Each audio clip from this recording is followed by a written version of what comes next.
Alright, so what do this building from Red Dead 2, this planet from the Outer Wilds, and this random car from Pacific Drive have in common? On the surface, you're probably thinking nothing, but hear me out. They all have one very specific property, and honestly, it's pivotal to achieving their respective game's feel. Ready for it? They don't care about you. Yeah, they don't exist for you, the player, they exist for themselves. And I know, that might sound like I'm reaching here, but let me explain.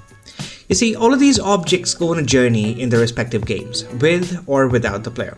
They're dynamic, which means their states change throughout the game, and the player may or may not have anything to do with that. This indifference to the player is key to making game worlds feel alive. Because when we step outside in the real world, most of it is indifferent to us. The buildings under construction outside, they'll get built with or without us. Flowers will bloom and die with or without us. People will go about their day and live their own lives, and distant planets will keep revolving around their suns, all with or without us. This is a big shift from the way most video game worlds are designed. In most games, everything is centered around the player. The level design ensures you find what you're supposed to. NPCs are always looking for someone just like the players to help them. The world feels like it's shaped specifically for the player because the designers make it that way. Now, this player-centric design has its benefits. It's used in almost every game for a reason. But there's another way to design game worlds. An approach that puts the world at the center and treats the player, just like in real life, as an object residing in it. To understand this better, let's go back to the examples we talked about earlier. When you first come across this building in Red Dead 2, it is under construction. You'll see people hammering nails, carrying planks, and actively working to get it built. Over time, as you progress through the game, the building gets finished. And that's not all. Once it's done, the people around it change too. NPCs change from workers to civilians. They go from acting like they're working on it to just sitting outside relaxing and enjoying it. What's interesting is that none of this requires the player to do anything. It doesn't matter which missions you complete in what order or even the morality of Arthur Morgan. The building doesn't care about you. It will be completed by the end of the game. It doesn't even draw attention to itself. Only if you stop and observe, you realize that something is happening here. Something is alive, breathing underneath all the mechanics keeping you busy. Red Dead 2 is filled with moments like these that make the world feel alive and indifferent to the player's presence. Here's another example. Early in the game, you might come across a boy by the river, skipping pebbles and moping about a girl who doesn't like him. In my playthrough, I told him to be a good man, stick with her, and eventually she'd come around. I didn't think much of it after that. But then, long after I'd finished the game, I was riding past the same river and saw the boy again.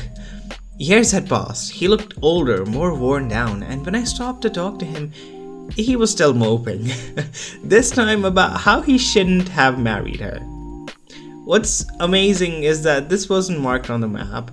It didn't ask for my attention from miles away. I just happened to stumble upon it. And because of that, it felt like this character had gone through his own little love triangle completely independent of me. It didn't give me stats or some rare item, it gave me something else. A quiet moment to feel something, and something to reflect on. Red Dead 2 is packed with details that are designed to feel world-centric.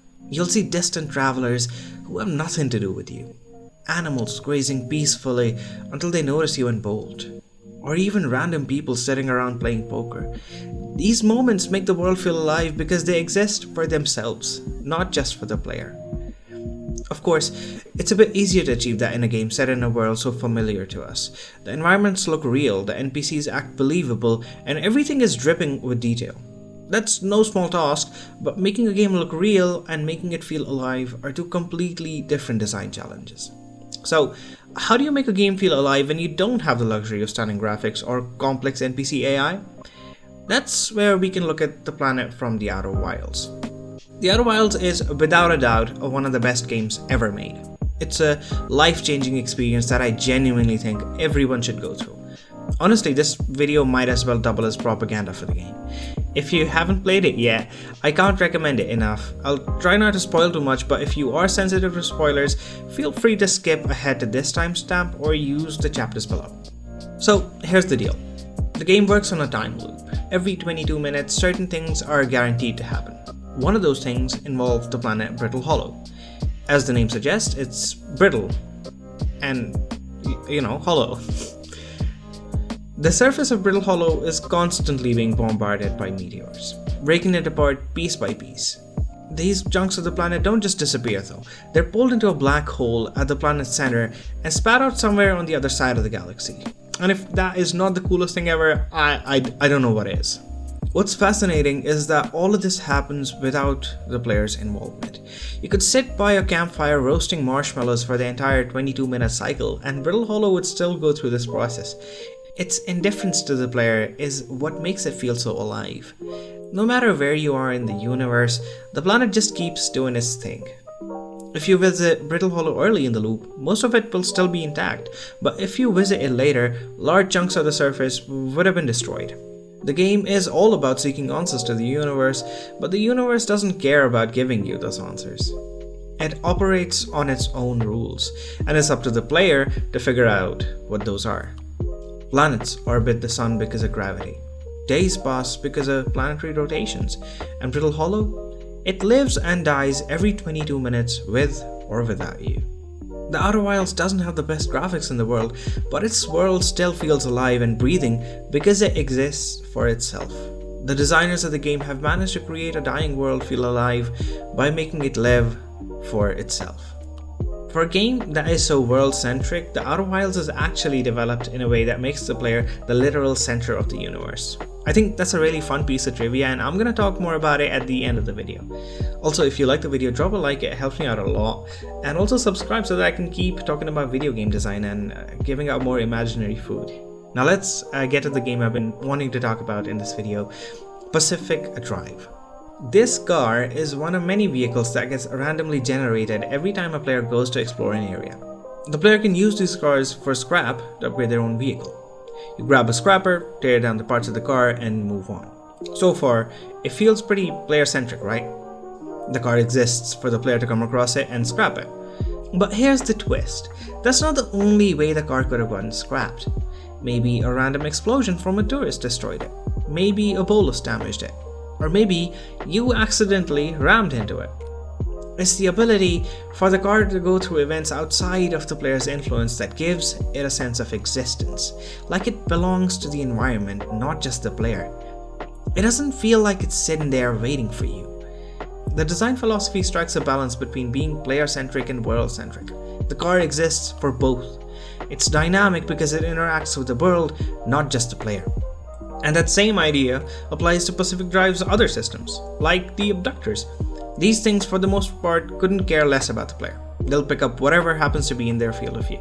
And if you just happen to be in that field, well, a tough luck. Once they grab something, they'll drag it off to some random position. Where they leave you, or whatever they're dragging, depends entirely on their mood. You might end up in a better spot than before, or you could find yourself stuck in the middle of some trees, or a radioactive puddle.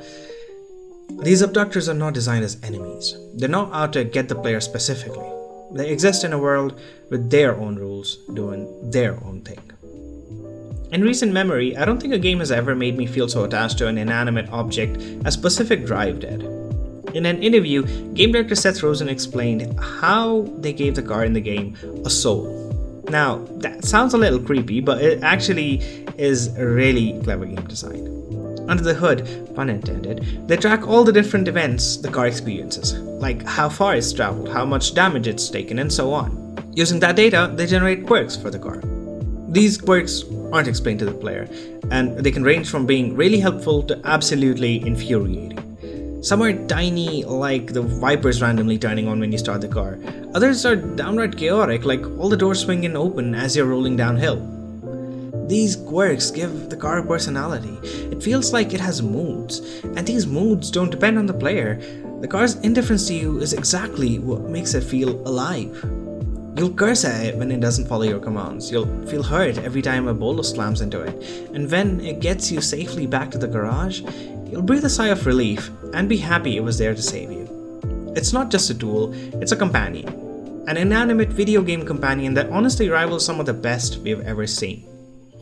So far, we've talked about how designing game objects to be world-centric can make a game feel alive. But here's the thing. If a game leans entirely into this design philosophy, it can end up feeling more like a simulation, where everything exists purely for itself. That's great if simulation is your goal, but for most games, it's important to strike a balance.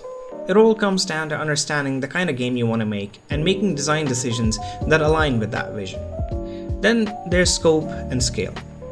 Sure, mechanics that exist for both the player and the world work beautifully, like a random NPC living their life or objects following their own rules, but creating entire worlds where every NPC and object interacts dynamically, not just with the player but with each other on the scale of a Rockstar game?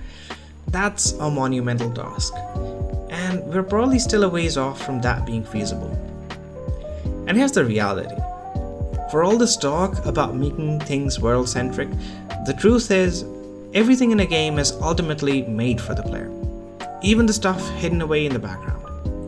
A mechanic, no matter how detached from the player it seems, is there to make them feel something. To spark a specific emotion or reaction. The indifference of a game object is only as real as the designer's ability to hide its purpose.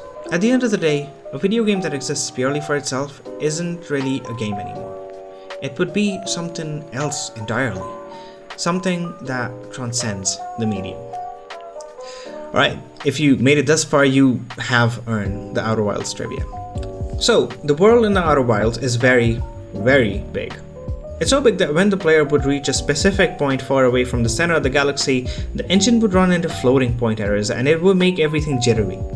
Now, to counteract this problem, the team ended up making the players always be at the center of the universe. So essentially, when the player jumps, you're not exactly going up, but instead the entire universe is experiencing a downward force. Similarly, when you move, you stay in the same place, but the entire world moves in the opposite direction. I love it! Alright everybody, thank you so much for watching. You get an imaginary box of Pringles today.